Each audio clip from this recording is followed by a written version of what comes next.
বিসমিল্লাহির রহমানির রহিম। আসসালামু আলাইকুম। সবাই কেমন আছেন? আমি আলহামদুলিল্লাহ ভালো আছি।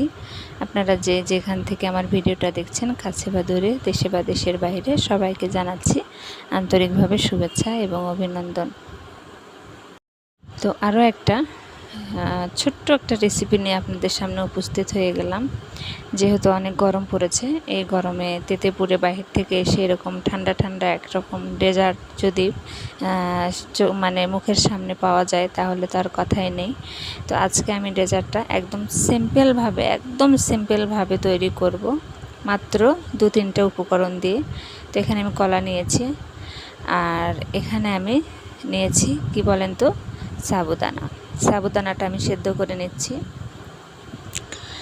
আর এখানে আমি সাবুদানাটা সেদ্ধ করে নিয়ে এর মধ্যে একটু ফুড কালার দিয়ে দিলাম, একটু কালার হওয়ার জন্য। আপনারা চাইলে এই ফুড কালারটা বিভিন্ন অনেক কালারের পাওয়া যায়, সেটাও দিতে পারেন। আর সেটা যদি না হয়, আপনারা চাইলে এখানে রুয়াবজাটাও ইউজ করতে পারেন। আমার রুয়াবজাটার গন্ধ সহ্য করতে পারি না, তাই আমি রুয়াবজাটা দিলাম না। শুধুমাত্র কালারের জন্য আমি এই ফুড কালারটা দিয়েছি। তো এখানে আমি 1 কেজি পরিমাণ তরল দুধ জাল দিয়ে 1/2 কেজি পরিমাণ করে নিয়েছি, এবং চিনি দিয়ে কিন্তু জাল দিয়েছি। হ্যাঁ, চিনি দিয়ে পরিমাণ মতো চিনি দিয়ে জাল দিয়েছি। এখন দুধটা একটু ঠান্ডা হয়ে গেছে, আর সাবুদানাটাও সুন্দর করে ধুয়ে নিয়েছিলাম। এখন সাবুদানার সাথে দুধটা একটু ভালো করে মিশিয়ে নেব। যেহেতু এর মধ্যে চিনি দেওয়া হয়েছে, আর ফ্রিজে ছিল দুধটা, আমি ঠান্ডা করে ফ্রিজে রেখেছিলাম।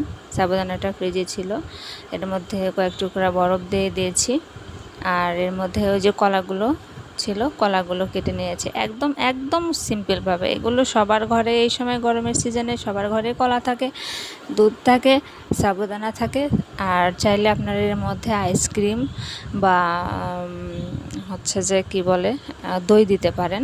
সেক্ষেত্রে আরও ডেজার্টটা আরও অনেক টেস্টি হবে। তো আমার কাছে হাতের কাছে দই ছিল না, ছিল টক দই ছিল। আমি টক দইটা এখানে প্রেফার করি নাই, তাই জন্য দেই নাই। আর আইসক্রিমটা এই কারণে দেই নাই, বাচ্চার অনেক ঠান্ডা লেগেছে। এখন যদি আইসক্রিম নিয়ে আসি, এর ভিতর দেওয়া যাবে না, ও পুরোটা শেষ করে ফেলবে, যার কারণে আমি আইসক্রিমটা দিলাম না। তো বলে দিলাম এই কারণে মুখে। আপনারা চাইলে এই 2টা উপকরণ যে কোনো একটা দিতে পারেন, হয় দই আর তা না হলে আইসক্রিম। তো আমার দেখেন কত সিম্পলভাবে আমার ডেজার্ট আইটেমটা হয়ে গেছে। তো আমার এই ডেজার্টটা যদি আপনাদের ভালো লেগে থাকে, তাহলে একটা লাইক করবেন, একটা কমেন্ট করবেন, বেশি বেশি শেয়ার করবেন, আমার চ্যানেলটি সাবস্ক্রাইব করবেন, এবং আমার পাশে থাকবেন। আমাকে ভুলে যাবেন না প্লিজ।